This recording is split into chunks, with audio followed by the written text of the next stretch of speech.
మొన్న జరిగిన ఎలక్షన్లో మా రెల్లి జాతి రెల్లి ఉపకులాల జాతి మొత్తం కూడా కూటమి ప్రభుత్వానికి ఎంతో సపోర్ట్ చేశాము. కారణం ఏంటంటే మా కూటమి ప్రభుత్వం కానీ వచ్చినట్టయితే మీ రెల్లి జాతికి ఉన్న సమస్యలన్నీ కూడా మా కూటమి ప్రభుత్వం ద్వారా పరిష్కారం చేస్తామని కూటమి ప్రభుత్వంలో ఉన్న లీడర్లందరూ కూడా మా జాతి నాయకులకు మా గల్లీకి వచ్చి హామీ ఇవ్వడం జరిగింది. అందులో భాగంగా ఈ యొక్క కూటమి ప్రభుత్వం గెలుపునకు మేము చాలా కృషి చేసి మా కార్యకర్తలు మా లీడర్స్ అంతా కూడా గెలుపుకు ప్రధాన పాత్ర పోషించి కష్టాల్లో ఉన్న తెలుగుదేశం పార్టీకి ఈ యొక్క పొజిషన్ తీసుకురావడానికి కూడా ప్రధాన భూమిక పోషించింది కూడా రెల్లి కులాల వారు కూడా అని చెప్పేసి మీ అందరికీ సభాముఖంగా తెలియజేస్తున్నాము.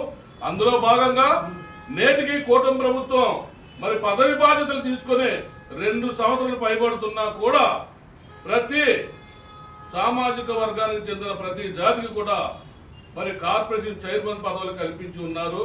మరి 2 సంవత్సరాల కాల పరిమితి అయినప్పటికీ కూడా మా మాల సోదరులకు మా మాదిగ సోదరులకు కూడా రెల్లి కార్పొరేషన్ పదవులు కల్పించారు. కానీ మా రెల్లి జాతికి దళితులము వెనకబడ్డ రెల్లి కులస్తులం మేము.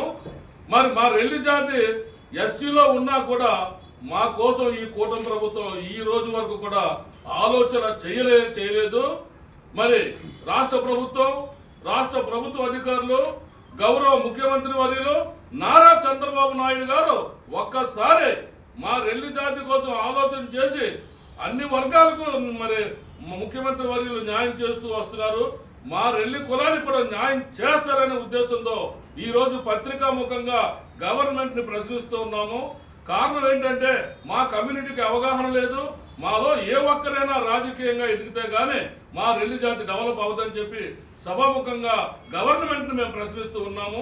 దయచేసి మాకు అవకాశం కల్పించే బాధ్యత, అవకాశాలు ఇచ్చే అవసరాలు మీ కూటమి ప్రభుత్వం చేతిలో ఉన్నప్పటికీ కూడా రెల్లి కార్పొరేషన్ పదవి మా కమ్యూనిటీలో ఎవరికి ఇచ్చినా పర్వాలేదు, రెల్లి జాతికి ఇవ్వాలని ఈ సందర్భంగా రాష్ట్ర ప్రభుత్వానికి ముఖ్యమంత్రి వర్యులకి మేము కోరుతున్నాము. రెల్లి కులాల సంక్షేమ సంఘం స్టేట్ సెక్రటరీని మరి మాలతి గారు, విశాఖ నగర మహిళా విభాగం అధ్యక్షురాలు మా కుల పెద్ద నందు గారు, ఇలాగే ఉపాధ్యక్షులు నీలాబు ప్రకాష్ గారు కూడా ఈ యొక్క కార్యక్రమంలో పాల్గొన్నారు. దయచేసి మేము జిల్లాల వైజు ధర్నాలు చేయకుండా మరి జిల్లా వైజు కలెక్టర్ ఆఫీసులకు వెళ్ళి మూమెంట్ ఇవ్వకుండా అతి త్వరలో మాకు రెల్లి జాతికి రెల్లి కార్పొరేషన్ ప్రకటిస్తారని మరీ మనం చేస్తున్నాం. జై భీమ్, జై భారత రాజ్యాంగం.